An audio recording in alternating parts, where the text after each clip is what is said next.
Everyone, this is Narendra. Welcome back on civil Gyan. आज से हम प्रैक्टिस क्वेश्चन की एक नई सीरीज़ शुरू करेंगे जिसमें एसएससी जेई के प्रीवियस ईयर क्वेश्चन कवर किए जाएंगे। हर एक लेक्चर में 25 क्वेश्चन कराए जाएंगे जो कि आने वाले एग्जाम्स में यूज़फुल होंगे। तो वीडियो शुरू करने से पहले लाइक करें, यदि चैनल पर नए हैं तो सब्सक्राइब करें और बेल आइकन दबाएं जिससे हमारे नए वीडियोस का नोटिफिकेशन आप तक पहुंच सके। शुरुआत करते हैं पहले पेपर से। पहला पेपर है 23 सितंबर 2019 का, पहले शिफ्ट का, शिफ्ट फर्स्ट।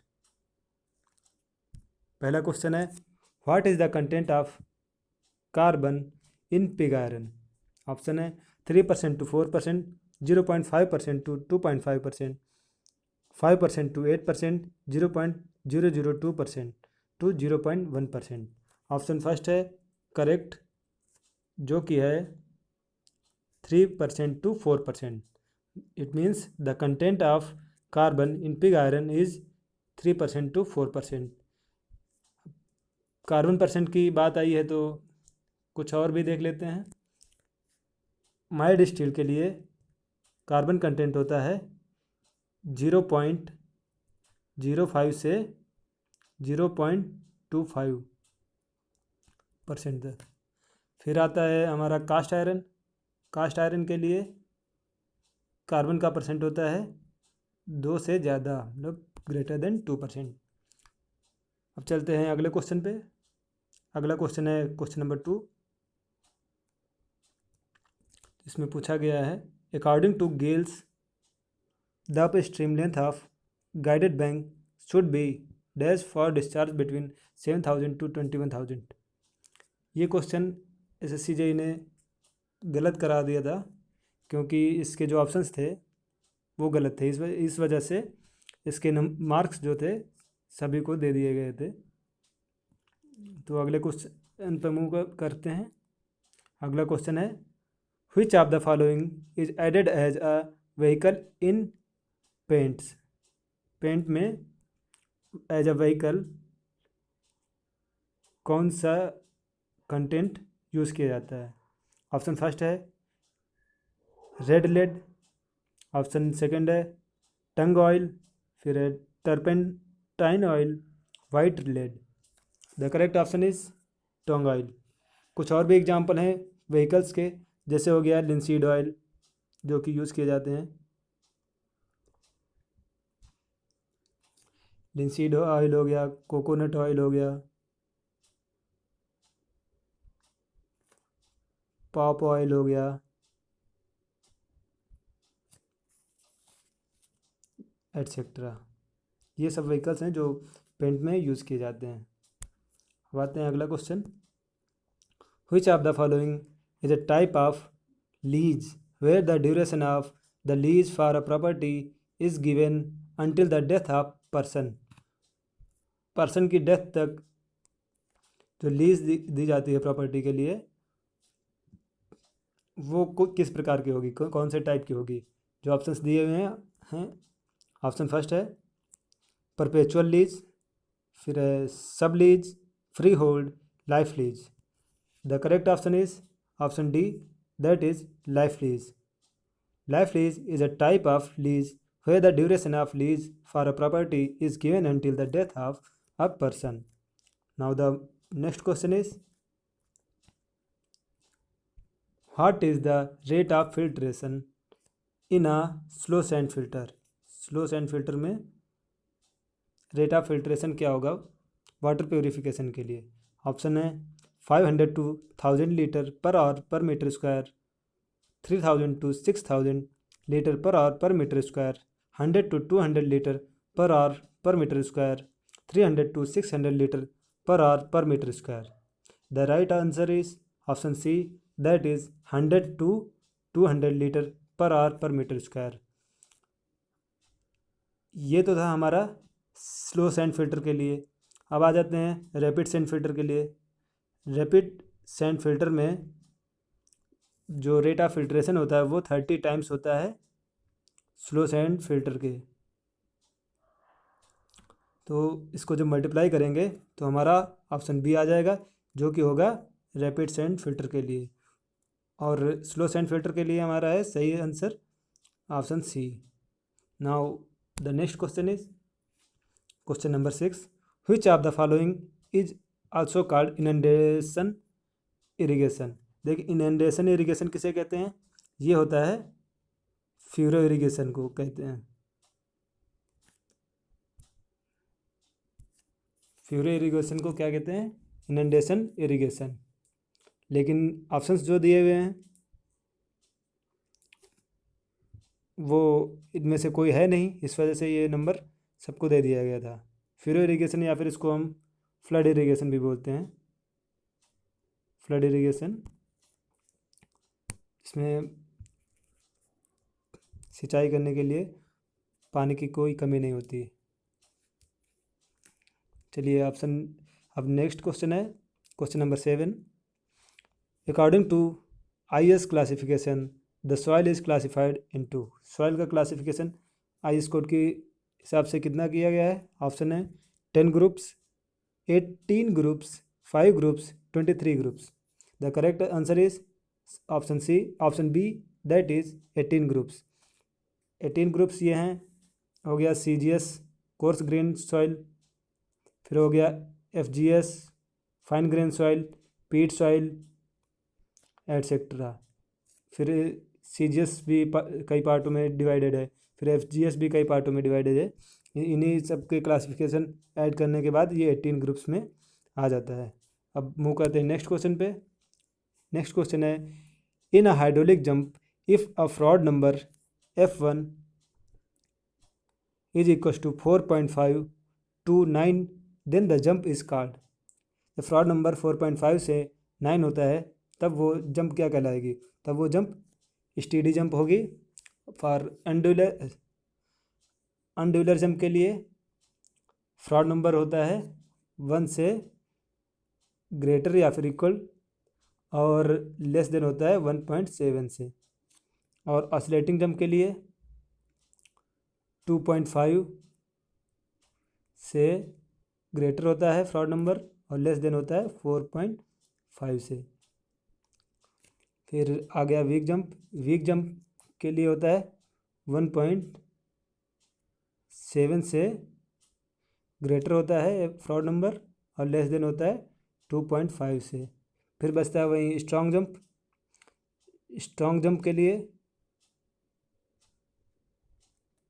फ्रॉड नंबर हमारा होता है ग्रेटर देन 9। अब मूव करते हैं नेक्स्ट क्वेश्चन पर।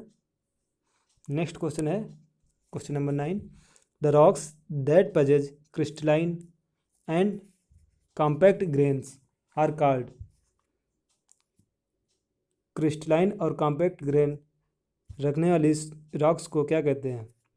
ऑप्शन है siliceous rock, stratified rocks, foliated rocks, unstratified rocks. Unstratified rocks जो है ये हमारी क्रिस्टलाइन और कॉम्पैक्ट ग्रेन्स को पजेस करती है, इसलिए करेक्ट ऑप्शन होगा option D, that is unstratified soil या unstratified rock. The next question is question number 10। इसमें पूछा गया है A 1 meter long steel rod with a cross section of 20 mm by 20 mm is subjected to tensile force of 40 kN. Determine the elongation of the rod if the modulus of elasticity is 200 gigapascal. Option है 0.005 mm, 0.5 mm, 5 mm, 50 mm। तो अब इसको solve करते हैं। देखिए कुछ questions होते हैं बहुत ज़्यादा लेंथी होते हैं, तो उन्हें सॉल्व करने ना बैठ जाइएगा पेपर में। देखिए यदि आपको लगता है कि ये क्वेश्चन इजली है, बस फार्मूले में पुट करके तुरंत ये आंसर आ जाएगा उसका, तो सॉल्व कीजिएगा। ये जैसे ये क्वेश्चन है बहुत ही आसान है। इसमें क्या होता है, as we know that stress is directly proportional to strain. यहाँ से आ जाएगा स्ट्रेस कितना होता है, फोर्स अपॉन एरिया, और ये डायरेक्टली प्रोपोर्शनल का ई हट जाएगा, प्रोपोर्शनल कांस्टेंट हट जाएगा, और कांस्टेंट आ जाएगा ई, और पहले से ही एप्सिलॉन था। अब यहाँ पर वैल्यू जब पुट करेंगे हम, तो वैल्यू पुट करने के बाद आंसर आ जाएगा 0.5 mm, जो कि है option 2, that is 0.5 mm। Now the next question is find the delta for a crop when its duty is 864 hectare per metre cube on the field and the base period of crop is 120 days. Base period दिया हुआ है 120 days के लिए, duty दी हुई है 864 hectare पर cubic. अब पूछ क्या रहा है, डेल्टा पूछ रहा है। इरिगेशन इंजीनियरिंग में आपने फार्मूला पढ़ा होगा, delta equals to 8.64 B upon D. D होती है ड्यूटी, बी होता है बेस पीरियड, और डेल्टा होता है डेल्टा। तो इसमें जब वैल्यू पुट करेंगे आप, तो आपका आंसर आ जाएगा 120, जो कि ऑप्शन बी सही होगा। Now the next question is question number 12। The modulus of elasticity of concrete is given by E C equals to dash MPa, where FCK characteristics compressive strength of concrete cube. FCK जो है वो characteristics compressive strength होती है concrete की। Options हैं 3000 root FCK, 5000 FCK, 2000 FCK, 5000 root FCK. As we know that according to IS classification, it is given that EC equals to 5000 root FCK, और यही जब क्रीप को कंसीडर कर लेते हैं तो 1 + थीटा आ जाता है। तो यहाँ तो क्रीप को कंसीडर नहीं किया गया है, इसलिए थीटा 1 + थीटा को कंसीडर हम नहीं करेंगे, और फार्मूला हो जाएगा हमारा EC बराबर 5000 रूट FCK। देखिए ऑप्शन दिए हैं इस प्रकार, दो ऑप्शन लगभग एक्यूरेटली मैच कर रहे हैं यदि आपने स्क्वायर रूट का ध्यान नहीं दिया। ऑप्शन 2 है 5000 FCK, और ऑप्शन डी है 5000 रूट FCK। अब रूट का यदि ध्यान नहीं देंगे तो आप ऑप्शन 2 लगा देंगे, लेकिन ऑप्शन 2 क्या है, गलत है। राइट ऑप्शन क्या होगा, option D, that is 5000 root FCK। अक्सर लोग यहीं पास गलती कर जाते हैं, सो ध्यान दीजिएगा पेपर कर चालू करते समय। अगला क्वेश्चन है question number 13। The road development plan for India for the period of 1981 to 2001, 1981 से 2001 के लिए जो रोड डेवलपमेंट प्लान बना था उसको क्या नाम दिया गया था। ऑप्शन है Kanpur road plan, Nagpur plan, Lucknow plan, Bombay plan. तो 1981 से 2001 जो था हमारा वो तीसरा रोड डेवलपमेंट प्लान था, जो कि था लखनऊ प्लान, जिसमें रोड डेवलप करने के लिए अलग से प्लान डेवलप किया गया था। और भी प्लान डेवलप थे इसके पहले, जो था जैसे Nagpur plan. Nagpur road plan था हमारा 1943 से 1963। ये जो प्लान डेवलप किए जाते थे ये हमेशा 20 ईयर के लिए किए जाते थे। नागपुर रोड प्लान हो गया 1943 से 1963 तक। फिर आता था बॉम्बे प्लान, ये 1961 से ही शुरू हो गया था, जो कि 1981 तक किया गया था। अब देखिए ये 1963 के बाद शुरू होना था, लेकिन ये 61 से शुरू हो गया, क्योंकि जो नागपुर रोड प्लान था वो हमारा इतनी तेज़ी से वर्क किया गया उसमें कि वो 2 साल पहले ही कंप्लीट कर लिया गया। इस वजह से बॉम्बे रोड प्लान आया, जो कि 2 साल पहले आ गया 1961 से। अब देखिए लखनऊ रोड प्लान में जो सड़क की गई थी बनाने के लिए, उसका था 82 किलोमीटर पर 100 किलोमीटर स्क्वायर एरिया में, और बॉम्बे रोड प्लान में 32 किलोमीटर पर 100 किलोमीटर स्क्वायर एरिया में। नागपुर रोड प्लान में क्या था, इसमें स्टार ग्रिड पैटर्न था, स्टार और ग्रिड पैटर्न बनाए गए थे इसमें। आते हैं नेक्स्ट क्वेश्चन पे, question number 14। The art of assessing the present fair value of a property at a stated time is known as. Options हैं valuation, rateable value, book value, salvage value. The correct option is option A, that is valuation. It means the art of assessing the present fair value of a property at a stated time is known as valuation.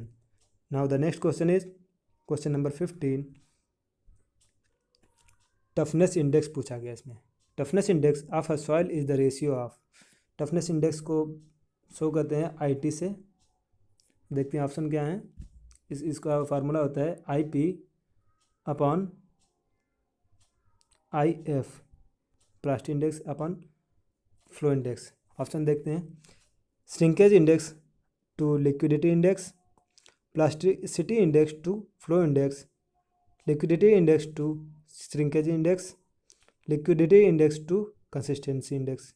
तो right option क्या होगा? Option B, that is plasticity index, क्योंकि ये formula दिया हुआ है IT = IP upon IF. Now the next question is question number 16. What will be rough cost estimate for a first class building having a plinth area of 100 meter square? Plinth area कितना दिया है? 100 meter square. If the rate per meter square is 600 rupees, 600 rupees rate दिया हुआ है और necessary additions of 20% are to be made for public health worth.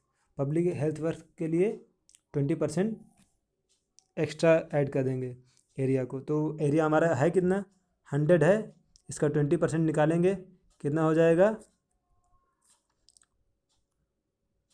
20%, 100 से 100 cut जाएगा, सीधे सीधे 20% हो जाएगा.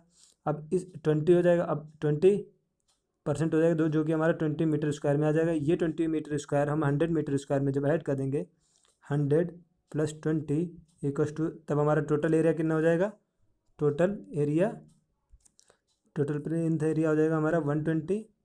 और इसको जब हम मल्टीप्लाई कर देंगे रेट से, रेट है 600, तो हमारा आंसर आ जाएगा 72,000, जो कि हमारा ऑप्शन ए दिया हुआ है.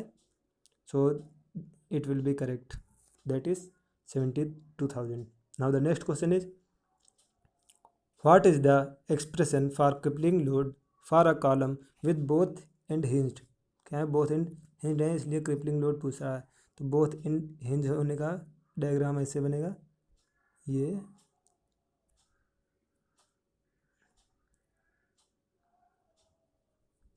दोनों तरफ से हिंज है, तो इसमें ये जो लेंथ होगी, क्लियर लेंथ, ये होगी हमारी L. सो देखते हैं options. P = π² EI upon 6L², P = 3π² EI upon L², P = 5π² EI upon L², P = π² EI upon L². देखिए क्रिपलिंग लोड का फार्मूला होता है P = π² EI अपॉन L². और यहाँ पर जो L होती है, इफेक्टिव लेंथ होती है. इफेक्टिव लेंथ यहाँ जो बताया दिया गया है कि बोथ एंड क्या है? फिक्स्ड है. सॉरी, बोथ एंड क्या है? हिंज हैं. तो यहाँ पर क्लियर लेंथ कितनी हो जाएगी? L है, जो कि = हो जाएगी इफेक्टिव लेंथ के. इसलिए करेक्ट ऑप्शन हो जाएगा option 4, that is P = π² EI upon L². Now the next question is question number 18. Which of the following is a fillet weld. Option है square, single bevel, single J, mitre. The right option is option D, that is mitre. Now the next question is question number 19. In a contract and tenders which authorized bill is the only form of running account bill that are suited for transaction with suppliers. Option है running account bill A DFR PW23, running account bill C DFR PW25, hand receipt DFR PW26, first and final bill DFR PW22. The right answer is option B that is running account bill, C DFR PW25. Now the next question is question number 20.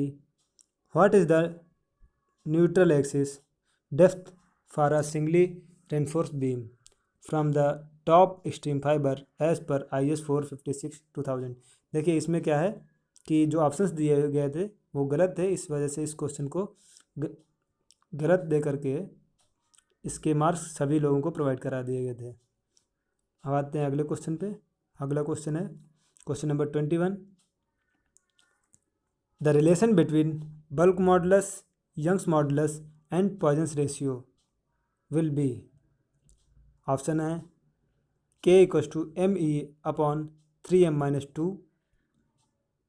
K = ME upon 3m, K = E upon 3 bracket में m-2, K = ME upon 3. The right answer is option first, that is K = ME upon 3m-2. वैसे इसको दूसरी तरीके से भी लिखा जा सकता है। यदि पॉइजन्स रेशियो हम म्यू लेते हैं तब हमारा होता है E = 3K 1-2 म्यू। एक और होता है यदि जी के फॉर्म में देखा जाए E = 2G 1 + mu. Now the next question is question number 22. What are the error that can be eliminated in surveying? Surveying में कौन सी एरर एलिमिनेट की जा सकती है? Option first is instrumental error, random error, personal error, error due to natural case. The random error is the error that can be eliminated in surveying. Surveying में random error जो है वो eliminate की जा सकती है। Now the next question is question number 23। The Bernoulli's equation refers to the conservation of option है force, energy, मास, momentum. ठीक, बर्नौली इक्वेशन किस पे डिपेंड करती है? द कंजर्वेशन ऑफ एनर्जी पे। सो the right option will be option 2, that is energy. Now the next question is question number 24. The soil engineering, in the soil engineering, what is the volumetric relationship that define porosity? porosity को कौन सा volumetric relationship define करता है? देखिए porosity का formula क्या होता है? Volume of wide upon total volume. और पोरोसिटी को हम n से प्रदर्शित करते हैं तो n = VV upon capital V। VV है वॉल्यूम ऑफ वाइड और कैपिटल V जो है हमारा वॉल्यूम ऑफ सॉइल है। तो देखते हैं कौन सा ऑप्शन इसमें मैच करता है। ऑप्शन फर्स्ट है the ratio of the volume void to the volume of solid. नहीं, ये हमने जो नीचे लिया था वो है total volume of soil. Option B है। सो इस फर्स्ट ऑप्शन गलत हो जाएगा। ऑप्शन 2 देखेंगे, ratio of the volume of water to the volume of void, ये भी गलत है। The ratio of volume of void to the total volume, ये ऑप्शन सही हो जाएगा। So the right option is option C. Now the next and last question is in surveying which of the following instrument is used for indirect measurement. देखिए indirect measurement होता क्या है कि कहीं हम कोई चीज़ मेजर कर रहे हैं तो उसको डायरेक्टली मेजर ना कर सकते, मतलब कि इंटरविजिबल ना हो। एक चीज़ को से हम यहाँ पास खड़े हैं तो इधर जो है मेजर कर रहे हैं जहाँ तक, वहाँ तक की चीज़ें दिखाई ना दे। बीच में क्या है, कोई बिल्डिंग आ जाए, कोई बिल्डिंग आ गई मान लो, तो हम इसके आगे का देख नहीं सकते हैं और आगे तक मेजर करना है। So that will be indirect measuring. तो देखते हैं इसमें ऑप्शन कौन सा है। मेट्रिक चेन, पेसोमीटर, स्पीडोमीटर, पीडोमीटर, ये सारे के सारे ऑप्शन गलत हैं क्योंकि इनका कोई भी लेना देना इनडायरेक्ट मेजरमेंट से नहीं है। पेसोमीटर क्या होता है? ये हमारा पेस को मेजर करता है और स्पीडोमीटर हमारी स्पीड को मेजर करता है और पीडोमीटर जो है वो हमारे स्टेप्स काउंट करता है। तो ये सब जो मीटर हैं ये हमारे इनडायरेक्ट मेजरमेंट से रिलेटेड नहीं है। सो इस this question is getting wrong and the full marks was given to all the candidate. Now इस लेक्चर को हम यहीं पर एंड करते हैं। अगले वीडियो में इसके आगे का पार्ट लेकर आएंगे। तब तक के लिए bye bye, bye bye, take care, stay home, stay safe.